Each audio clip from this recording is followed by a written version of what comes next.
प्रदेश अध्यक्ष मिल गया है। दिल्ली बीजेपी के नए अध्यक्ष हर्ष मल्होत्रा बनाए गए हैं। ईस्ट दिल्ली से मौजूदा समय में सांसद हैं। बीजेपी ने 4 राज्यों में नए अध्यक्षों की नियुक्ति की है, उनके नामों का ऐलान कर दिया है। केवल सिंह ढिल्लों पंजाब में बीजेपी के नए अध्यक्ष बनाए गए हैं। अभिषेक देबरॉय त्रिपुरा में बीजेपी के नए अध्यक्ष हैं। डॉक्टर अर्चना गुप्ता हरियाणा बीजेपी की नई अध्यक्ष बनाई गई हैं। तो पंजाब, त्रिपुरा, हरियाणा और दिल्ली, यहां पर नए प्रदेश अध्यक्षों के नामों का ऐलान कर दिया गया है। इस बीच दिल्ली से बड़ी खबर, जहां बीजेपी के नए अध्यक्ष बने हैं हर्ष मल्होत्रा, और दिल्ली में बीजेपी के नए अध्यक्ष बन चुके हैं हर्ष मल्होत्रा।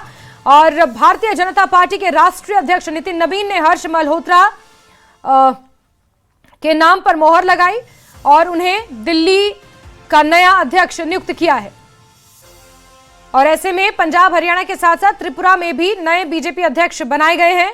हर्ष मल्होत्रा बीजेपी के नए अध्यक्ष हैं और ईस्ट दिल्ली से सांसद हैं। 2024 में आम आदमी पार्टी के उम्मीदवार को हराकर उन्होंने ये जीत दर्ज की थी। आपको ग्राफिक्स के जरिए बता रहे हैं कि हर्ष मल्होत्रा का पॉलिटिकल प्रोफाइल किस तरह दिखता है। संगठन में कई पदों पर उन्होंने काम किया है, जाहिर सी बात है, इसलिए बीजेपी के अध्यक्ष की भूमिका में उन्हें दी गई है, क्योंकि संगठन से बहुत मजबूत जुड़ाव है। और वेलकम वार्ड से 2012 में पार्षद भी रहे हैं।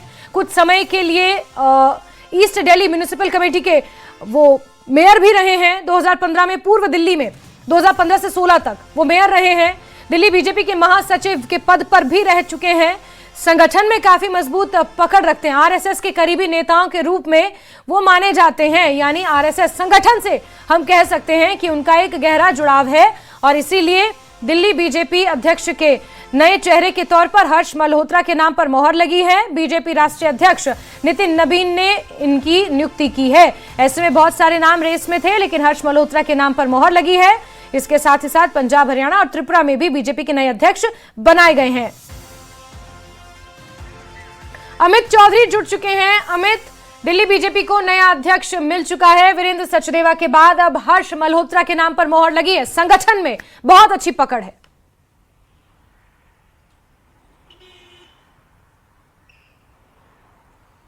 बिल्कुल, देखिए, संगठन में बहुत अच्छी पकड़ है और जमीन से जुड़े नेता और कार्यकर्ता रहे हैं। अगर हर्ष मल्होत्रा की आप शुरुआती जीवन से बात करेंगे तो ये एक मंडल अध्यक्ष से राजनीतिक करियर का जो है उन्होंने शुरुआत किया था और मंडल अध्यक्ष से मोदी कैबिनेट में जो है राज्य मंत्री, बाकायदा उनको दर्जा मिला था, राज्य मंत्री वो बने थे।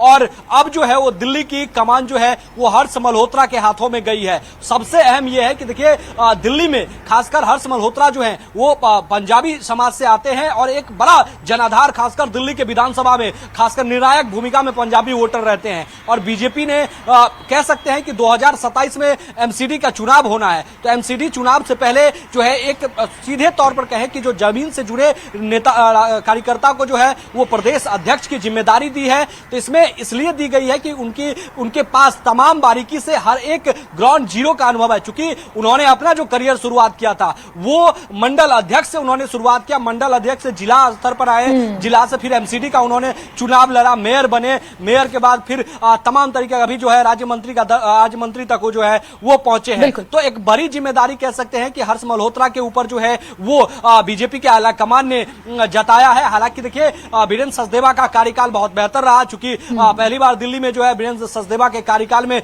सरकार बनी है। वीरेंद्र सचदेवा को इसके जो प्रदेश अध्यक्ष के बाद जो है कोई बड़ी जिम्मेदारी देने की संभावना है। जो हमारे पास सूत्रों के हवाले से खबर है उसके मुताबिक वीरेंद्र सचदेवा को कोई बड़ी जिम्मेदारी मिलेगी। हालांकि कार्यकाल वीरेंद्र सचदेवा का खत्म हो गया था। खत्म होने के बाद इस बात की अटकलें बहुत लंबे समय से चल रही थी कि हर्ष मल्होत्रा के हाथों में जो है वो प्रदेश अध्यक्ष की कमान जा सकती है। बिल्कुल अमित, और देखिए, क्योंकि आपने वीरेंद्र सचदेवा का जिक्र किया अमित, तो वीरेंद्र सचदेवा की अगर बात की जाए, जी अमित, वीरेंद्र सचदेवा का क्योंकि आपने जिक्र किया, तो 2024 में जो लोकसभा चुनाव हुए थे, जब ईस्ट दिल्ली से हर्ष मल्होत्रा सांसद बनकर आए थे और आम आदमी पार्टी के कैंडिडेट को उन्होंने हराया था, तो वीरेंद्र सचदेवा ही थे जिन्होंने उस वक्त भी बीजेपी के चेहरे के तौर पर ईस्ट दिल्ली से हर्ष मल्होत्रा के चेहरे पर मोहर लगाई थी। उन्हें ही वहां से उम्मीदवार चुना था और इस चीज के लिए बाकायदा हर्ष मल्होत्रा ने वीरेंद्र सचदेवा का सार्वजनिक तौर पर धन्यवाद भी अदा किया था। अब एक तरह से कहा जाए कि वीरेंद्र सचदेवा की लेगेसी को आगे बढ़ाएंगे हर्ष मल्होत्रा, क्योंकि वीरेंद्र सचदेवा का कार्यकाल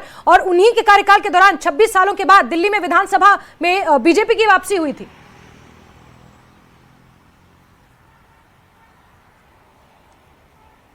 बिल्कुल, देखिए आप दिल्ली में ही नहीं, अभी तमाम राज्यों में जहां जहां पर बीजेपी की सरकार है उसमें अगर आप चाहे एमएलसी का चुनाव हो रहा है या फिर राज्यसभा हो रहा है तो बीजेपी जो कार्यकर्ता, पुराने कार्यकर्ता है, उसे तरजीह दी जा रही है। और लिहाजा यही कारण है कि दिल्ली में मैं आपको जैसे बता रहा था कि हर्ष मल्होत्रा मतलब मंडल अध्यक्ष, जब जो छोटे लेवल का अध्यक्ष होता है, मंडल का जो एक लेवल होता है, एक दो गांव मतलब एक विधानसभा स्तर पर मंडल बनता है, उसमें मंडल अध्यक्ष उनको बनाया गया था। तो उनका जो अनुभव है, तजुर्बा है दिल्ली की राजनीति में, वो बहुत बड़ा है। और यही कारण है कि वीरेंद्र सचदेवा और दिल्ली आलाकमान ने भी लोकसभा चुनाव में हर्ष मल्होत्रा पर जो जिम्मेदारी दी थी, माने यानी कि उन्हें लोकसभा का उम्मीदवार बनाया था, उन्होंने बाकायदा जीत कर भी दिखाया। और जीतने के बाद मोदी कैबिनेट में उनकी जगह भी तय हुई और जगह तय होने के बाद जो है वो अब दूसरी जिम्मेदारी जो है वो प्रदेश अध्यक्ष का मिल गया है। लेकिन देखिए एक बात और है इसमें जो दर्शकों को जाननी चाहिए और दर्शकों को पता भी होगा कि बीजेपी में बिल्कुल अमित, आपको रोकना चाहूंगी। प्रवीण खंडेलवाल जी दिल्ली से सांसद हैं,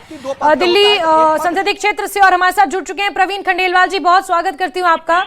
और नए प्रदेश अध्यक्ष मिल चुके हैं हर्ष मल्होत्रा, कैसे देख रहे हैं सर इस नियुक्ति को?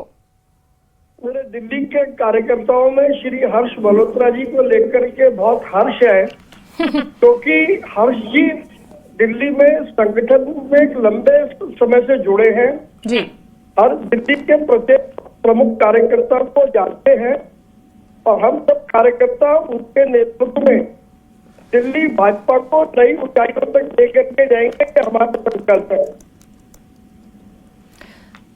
प्रवीण जी, कितना चैलेंजिंग भी रहने वाला है कार्यकाल, क्योंकि वीरेंद्र सचदेवा ने जो एक एस्टैब्लिश कर दिया 26 सालों के बाद बीजेपी की वापसी हुई दिल्ली में और वीरेंद्र सचदेवा की अध्यक्षता में, ऐसे में हर्ष मल्होत्रा के कंधों के ऊपर उसी जिम्मेदारी को आगे ले जाना कितना बड़ा चैलेंज मान रहे हैं?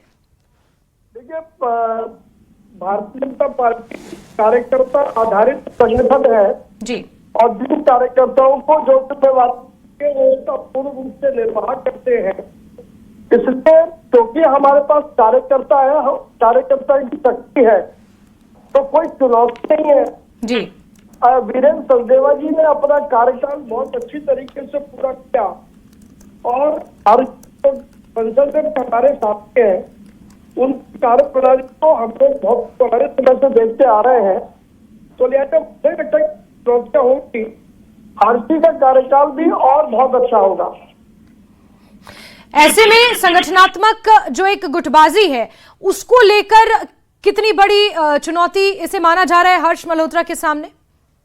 भारतीय जनता पार्टी की यही विशेषता है कि हमारे यहाँ गुटबाजी कोई नहीं है, नेतृत्व का निर्णय हर कार्यकर्ता के लिए शिरोधार्य है और इस नाते से सब एकजुट होकर के काम करते हैं। ऐसा ना होता तो इतनी सफलताएं भाजपा ने अर्जित न की होती। और अब हर्ष मल्होत्रा जी के नेतृत्व में दिल्ली भाजपा का प्रत्येक कार्यकर्ता पूर्ण उत्साह और ऊर्जा के साथ में जुड़ेगा और प्रधानमंत्री नरेंद्र मोदी जी का जो विजन है विकसित दिल्ली, उसको हम पूरा करके रहेंगे। बिल्कुल प्रवीण जी, बहुत बहुत शुक्रिया। तो चांदनी चौक से सांसद प्रवीण खंडेलवाल को आप सुन रहे थे और अमित चौधरी लगातार हमारे साथ बने हुए हैं। अमित, जिस तरह से प्रवीण खंडेलवाल जी भी कह रहे थे कि हम एकजुट होकर काम करेंगे और हमेशा से बीजेपी कैडर आधारित पार्टी रही है, लेकिन दिल्ली बीजेपी में भी गुटबाजी की खबरें सभी को पता है और वो जग जाहिर है। ऐसे में ये एक फैक्टर कितना महत्वपूर्ण रह सकता है, क्योंकि 26 सालों के बाद सत्ता में वापसी हुई है और जमीन जरा सी भी हिल जाए या कमजोर हो जाए वो फिलहाल बीजेपी अफोर्ड नहीं कर सकती दिल्ली में।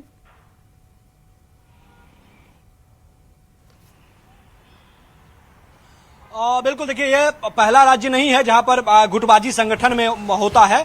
इसको गुटबाजी नहीं कहिए, मतलब होता है सभी जगहों पर, चाहे पंजाब हो, बिहार हो या फिर दिल्ली हो या मध्य प्रदेश हो, सभी जगहों पर। चूंकि अपेक्षाएं हर नेताओं की होती है संगठन से कि हमें ये जिम्मेदारी मिले और नहीं मिलने पर होता है नाराजगी, उनका एक चाहने वाला का खेमा होता है, तो ये सभी जगह पर होता है। लेकिन आपको ये नहीं भूलना चाहिए कि बीजेपी एक डिसिप्लिन की पार्टी है और इस पार्टी में तमाम तरीके की डिसिप्लिन और प्रोटोकॉल में रहकर तमाम तरीके का काम होता है। अगर किसी नेताओं के ऊपर या कार्यकर्ताओं के ऊपर कोई जिम्मेदारी दी गई है तो उसी जिम्मेदारी के अंतर्गत आपको काम करना होगा। आपने को एक तस्वीर याद होगा जब प्रधानमंत्री बीजेपी ऑफिस में चुनाव जीतने के बाद पहुंचे थे धन्यवाद सभा को संबोधित करने के लिए, तो वहां पर राष्ट्रीय अध्यक्ष नितिन नवीन के हाथ पकड़ के आगे किए थे और उन्होंने मंच से कहा था कि हम एक कार्यकर्ता हैं और हमारे बॉस नितिन नवीन हैं। तो राष्ट्रीय अध्यक्ष बनने के बाद तो बीजेपी इसी अनुशासन की पार्टी है, अनुशासन के तरीके से चलती है। तो कितनी भी गुटबाजी हो, लेकिन जो हर्ष मल्होत्रा के ऊपर जिम्मेदारी मिली है उस जिम्मेदारी के बाद जो है उसके अंतर्गत आकर तमाम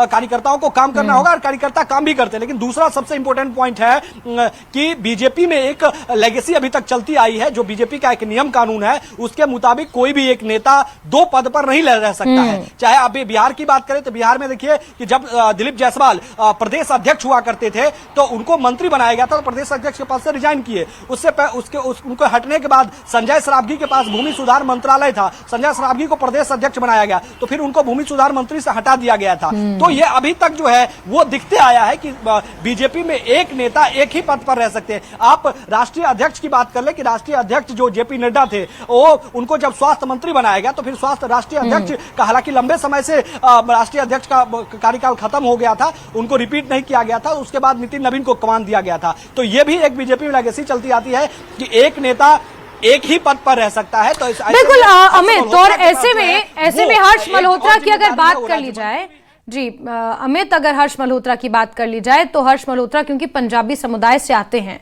और ऐसे में हमेशा से जो चुनावी रणनीति है या संगठन है उसमें मजबूती से अपना पक्ष रखते रहे हैं और पंजाब में जो चुनाव होने हैं, दिल्ली और पंजाब के राजनीतिक समीकरणों को साधने में हर्ष मल्होत्रा की क्या अहम भूमिका रह सकती है, क्योंकि अब अगली नजर बीजेपी की पंजाब पर है।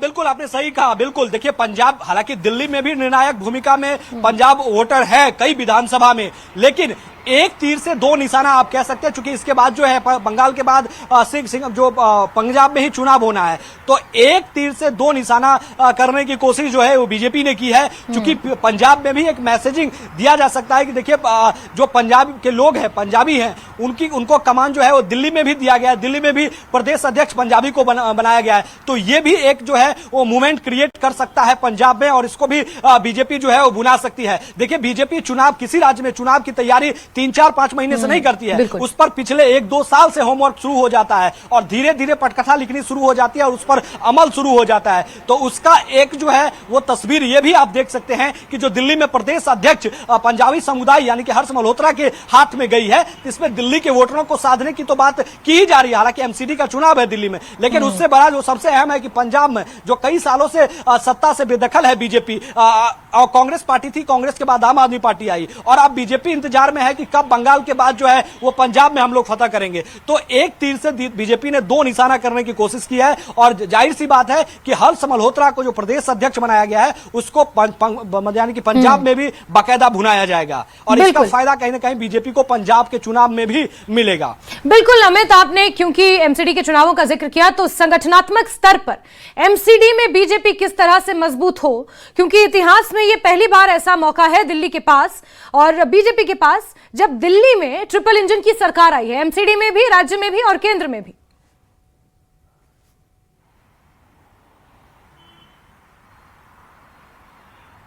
बिल्कुल देखिए इसमें एक मिथ भी है, हालांकि बीजेपी उस मिथ को तोड़ने में माहिर मानी जाती है। एक मिथ ऐसा है कि दिल्ली की सरकार यानी कि दिल्ली के जो मुख्यमंत्री होता है उस पार्टी का जो है वो एमसीडी में सरकार नहीं होता है, क्योंकि एमसीडी में इतनी कमियां हैं कि वो कमियां विधानसभा चुनाव में भुगतना पड़ता है उस कमियों का खामियाजा। लेकिन इस मिथ को तोड़ने में बीजेपी माहिर मानी जाती है, क्योंकि हम इसलिए कह रहे हैं कि जब उत्तर प्रदेश का चुनाव हो रहा था तो योगी उस समय मुख्यमंत्री थे, इस चुनाव की मैं बात कर रहा हूं, तो जो भी मुख्यमंत्री यानी कि चाहे आप मायावती का बात करें या उससे पहले बात करें कि जो भी नोएडा का दौरा किया है तो नोएडा के दौरे के बाद वो मुख्यमंत्री नहीं रहा, वहां पर सरकार चली जाती है। लेकिन इस मिथ को बजाबते योगी आदित्यनाथ ने तोड़ा, बजाबते नोएडा का उन्होंने दौरा किया और उसके बाद उत्तर प्रदेश में सरकार बनाकर उन्होंने दिखाया। तो अब जो है वो एमसीडी का चुनाव होने वाला है, ट्रिपल इंजन की सरकार है बीजेपी की, यहां पर केंद्र में भी, एमसीडी में भी और दूसरा बात करें तो विधानसभा में भी ट्रिपल इंजन की सरकार है। तो लोगों का एस्पेक्ट जो है, लोगों की उम्मीद जो है वो बीजेपी से कई कई गुना अधिक हो गई है। और मैंने आपको शुरुआत में बताया कि एमसीडी में कई तरीके की खामियां होती है, कई तरीके की खामियां है, कई बड़ी जिम्मेदारी है। तो इस मेयर जो प्रवेश भाई अभी मेयर बने हैं, इन्हीं के कार्यकाल खत्म होते ही एमसीडी का चुनाव होना है और अब प्रदेश अध्यक्ष भी प्रवेश इनको बनाया गया है, हर्ष मल्होत्रा को बनाया गया है। तो हर्ष मल्होत्रा के ऊपर भी एक बड़ी जिम्मेदारी होगी कि कैसे सरकार और एमसीडी के बीच जो है समन्वय स्थापित करना, समन्वय स्थापित करने के बाद जो खामियाजा यानी कि जो एमसीडी का खामियाजा सरकार को भुगतना पड़ता है, उस पर कैसे मैनेजमेंट करते हैं कि एमसीडी में कोई खामियाजा ना छूटे। हालांकि जब से प्रवेश भाई मेयर बने हैं तो उसके बाद जो है वो जगह जगह जाकर विजिट कर रहे हैं और सभी मेयर को, बजाबते पार्षदों को कहा भी गया है कि किसी तरीके की जनता के लिए कोई भी त्रुटि ना हो। हालांकि देखिए अभी पानी की किल्लत चल रही है, उस पर भी तमाम बिल्कुल अमित, मुद्दे बहुत सारे हैं और हालांकि एमसीडी में किस तरह से मजबूती बीजेपी को लानी है ये भी एक चुनौती है। संगठनात्मक स्तर पर गुटबाजी ना हो और ऐसे में पंजाब चुनावों में चाहे रणनीतिक तौर पर हो, चाहे राजनीतिक स्तर पर हो, संगठनात्मक स्तर पर हो, ऐसे में इन हर कहीं हर्ष मल्होत्रा अपने आप में फिट बैठते हैं। एक फिट चेहरा है। वीरेंद्र सचदेवा ने जो एक महत्वपूर्ण कार्यकाल दिल्ली में अदा किया, उस कार्यकाल को आगे बढ़ाते हुए हर्ष मल्होत्रा को यह जिम्मेदारी सौंपी गई है।